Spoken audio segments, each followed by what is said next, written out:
In this video, I'm going to show you how you can copy your YouTube channel link. So if you're trying to find your channel link so that you can share it with friends and family or on social media, then this is a video you need to watch because I'll show you the easiest way to find it, and we'll just get started right now. So step number one is opening YouTube. So go to YouTube, make sure that you do this on your desktop device or on Google Chrome or any other browser on your phone, but don't go into the app. Now, once you're on YouTube, you want to click on your channel icon, top right corner, and then click on your channel, which is right here in this drop down menu. So click on your channel and you'll then see your channel. Okay, so this is just a random channel that I set up for these videos that I'm making on this channel. But if you want to copy your YouTube channel link, all you need to do is take a look at the URL bar, which is right here. You then copy it and that's it. This is your channel link.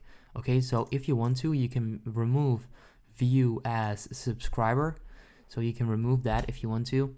But this is now your channel link. If I just copy this and if I just paste it and then hit enter, you'll see that it will redirect me to my channel. And that's how you can copy your YouTube channel link. Leave a like if this helped you out. I would appreciate that. And then I'll see you next time.